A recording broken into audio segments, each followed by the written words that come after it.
How does a banana trigger a CIA-backed coup? Do AirPods herald the arrival of a new global order?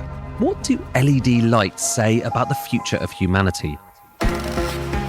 I'm Ed Conway, and in each episode of my new podcast, Stuff Matters, I take an object, crack it open, and reveal the world-shaping forces hidden inside. This is economics told through the things we think we understand. Search Stuff Matters on your podcast app to listen and follow.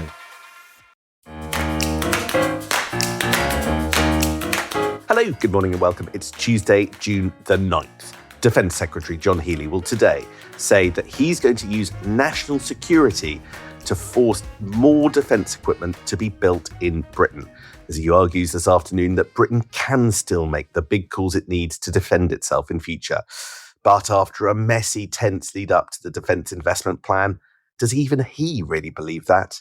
My name is Sam Coates of Sky News. And I'm Anne McElvoy from Politico. International pressure on Britain to step up on defence is growing. President Zelensky used an interview in The Guardian to push the UK to raise its own spending levels. And Britain is on the cusp of taking part in a joint minesweeping exercise in the Straits of Hormuz, even before a ceasefire.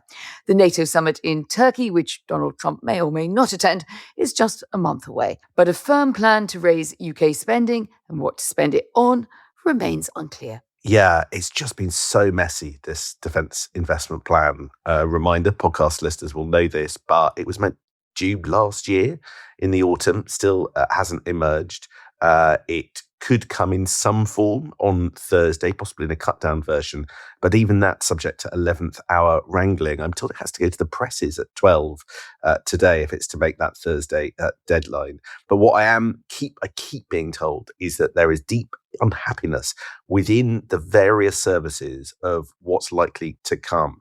And the thing I was picking up last night, Anne, is that amongst some senior military figures, there's a bit of an information blackout about what this Defence Investment Plan will actually amount to.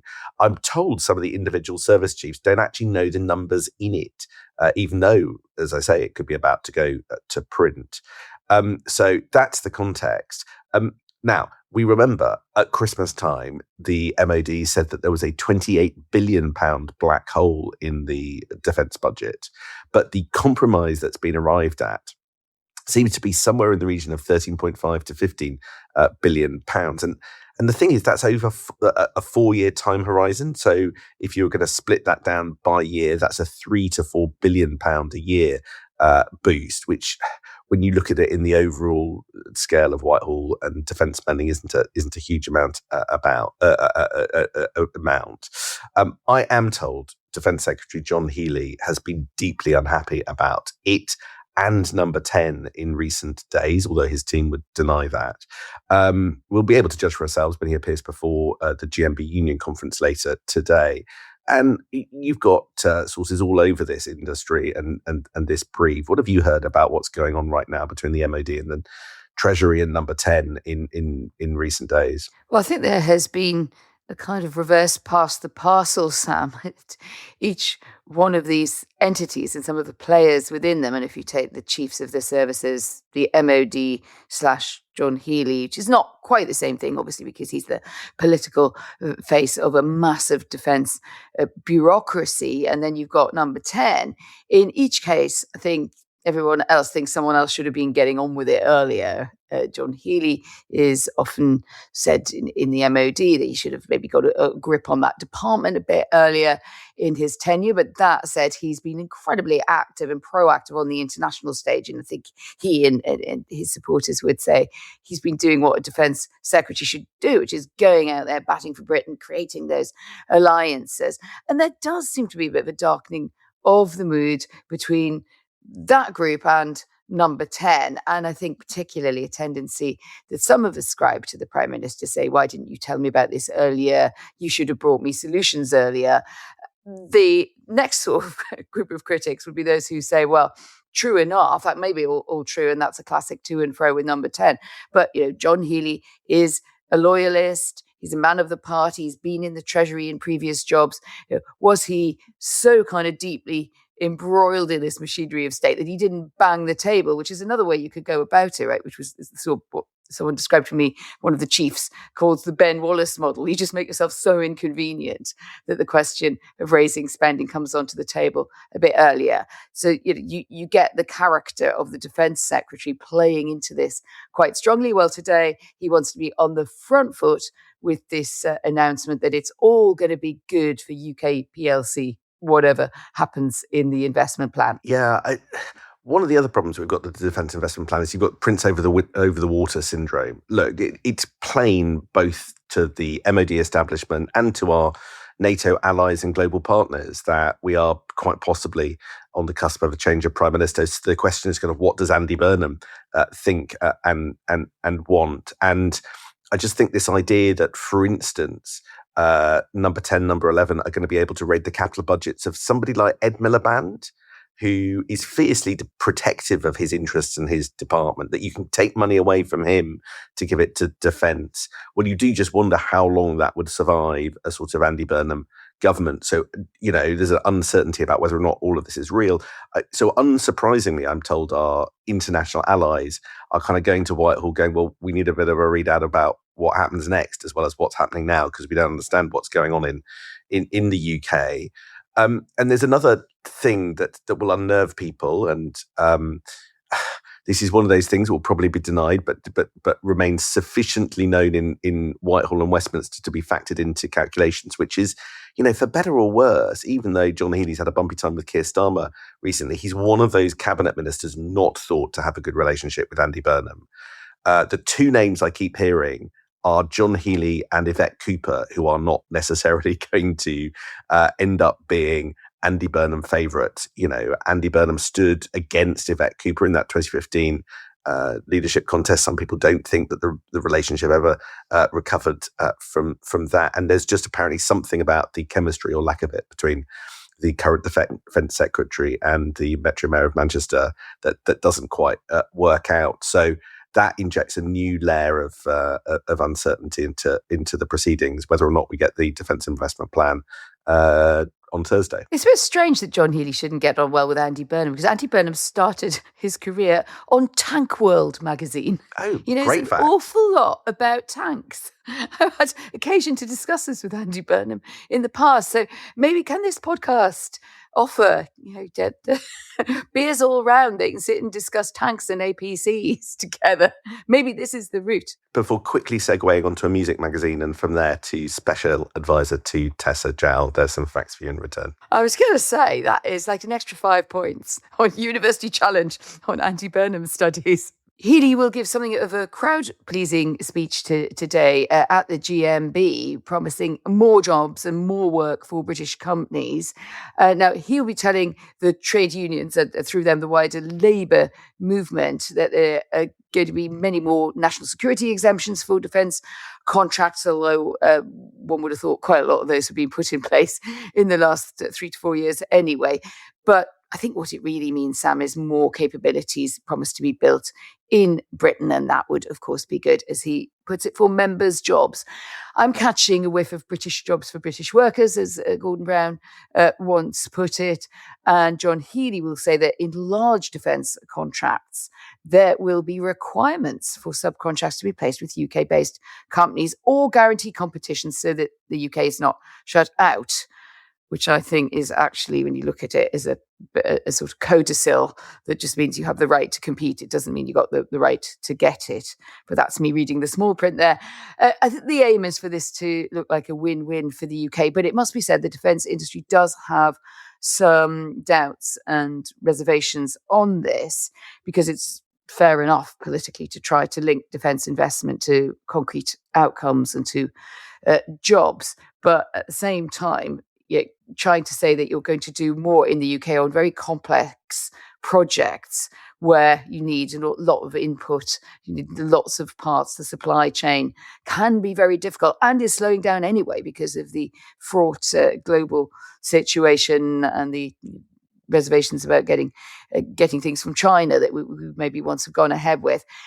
I think it sounds easier than it is to deliver unless you slow down some of the projects that you've just promised, so to speak, with the other side of your mouth, to speed up. What do you make of it? Yeah, I was reading a Chatham House paper overnight. That Chatham House paper also basically sets a test for the defence investment plan. Are we going to continue pretending we can defend the whole world, or are we going to focus on defending the UK and the High North? So, does it make the big choice here or not? But really, it's about investment and what kit we're going to purchase, and that's the nuts and bolts, and that's why so much of industry has been waiting on this paper. And there's quite a warning, actually, from the German-French, very ill-fated fighter jet program called FCAS, which has just been officially scrapped in about the last day or so. And there is a potential competitor, a conglomerate in which Britain is involved, together with Japan and Italy, and then there's another competitor which is it's actually based on the old Saab, as in those very nice Swedish cars, but they've gone into fighter jet programs that attempting to compete for Sweden. One of the things, Sam, that's said to have gone wrong with FCAS, but is also a bit of a worry about these sort of multinational projects, is that they basically give too much weight to international prestige, to domestic economic growth, to how many jobs they could get for their country. And somewhere along the line, the project just goes badly wrong because it's not focused on simply the success of what is supposed to come out of the other end for defence and security purposes. So there's just a little bit of a warning going on there, I would say. That's interesting, not least because it's a warning about the role of the state when it comes to the market, which actually has application arguably elsewhere, like here in Manchester, where that seems to be the blueprint for the country. I'm coming to you from the 22nd floor amid the skyscrapers of central Manchester, the by-elections in 9 days' time. It's a Tuesday, so I've got the weekly YouGov Sky Times voting intention. Reform UK on top on 25%. That's down 2. So the Nowak affair has not given them a lift, if anything, a slight paring back, albeit within the margin of error. Tories and Labour tied on 19, Lib Dems on 12, and Greens on 40, down 1. So Tory and Labour are kind of holding up there. Interesting, particularly given the levels of Labour turmoil. Reform's certainly a bit down there, aren't they? Could be the impact of Rupert Lowe's Restore. That is the talk of reform circles at the moment, how much that competitor party is affecting them. Certainly no bounce there from the Nowak killing fallout, and Nigel Farage positioning himself on that. And both Conservatives and Labour edging up a tad on their previous tallies. Although I see they keep staying at even Stevens, don't they, in this polling. So they neither doing very well, but both on around the same totals. You are up in Manchester, as you say.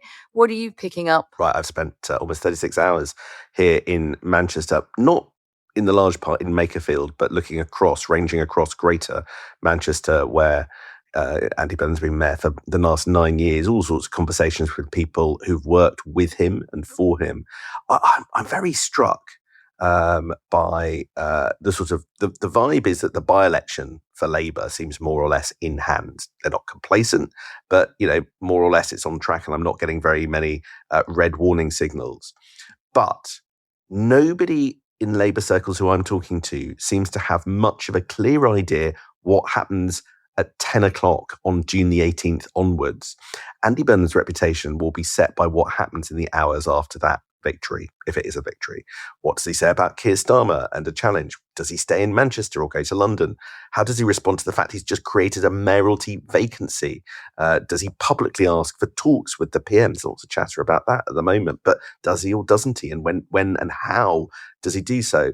Perhaps not unsurprisingly, we don't know the answers to those questions.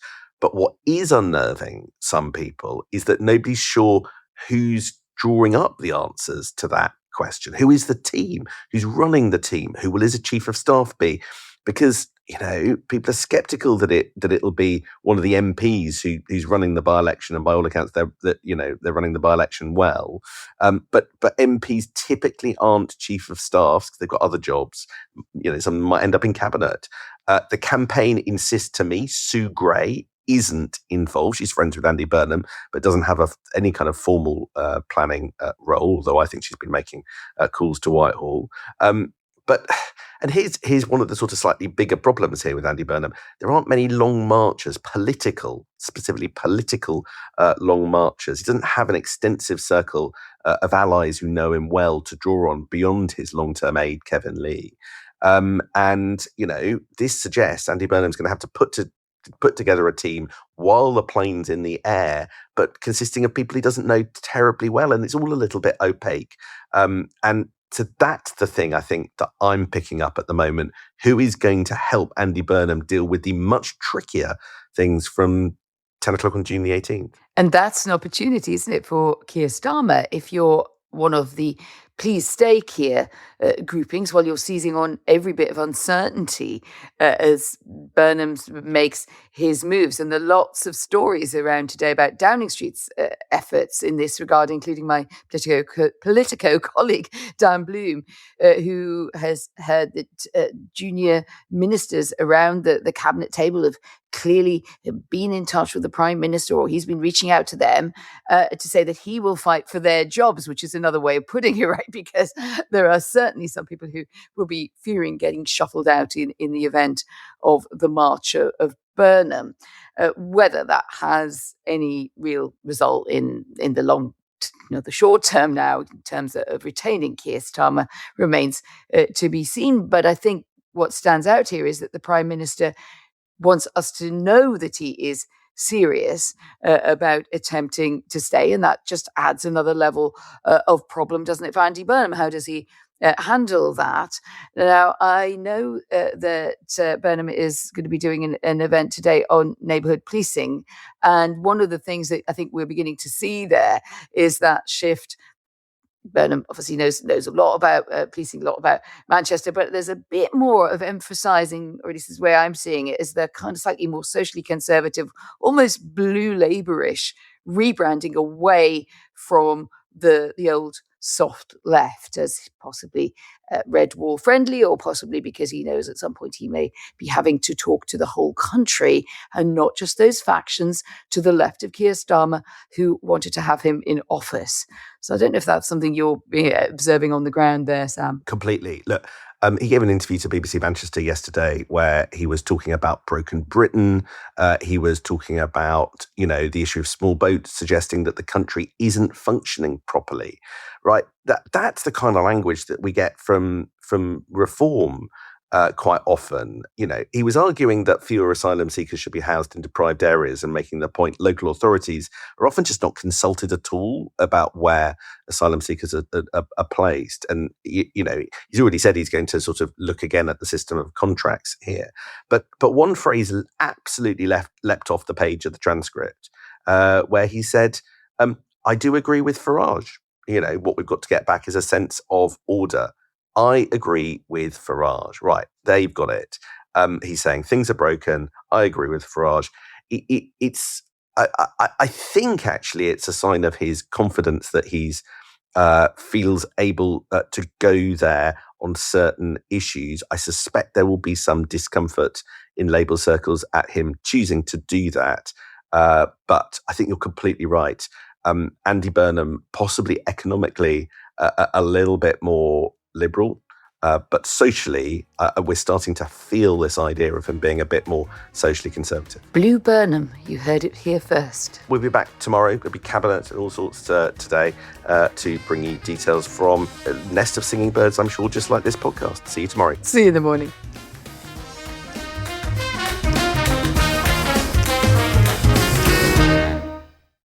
How does a banana trigger a CIA-backed coup?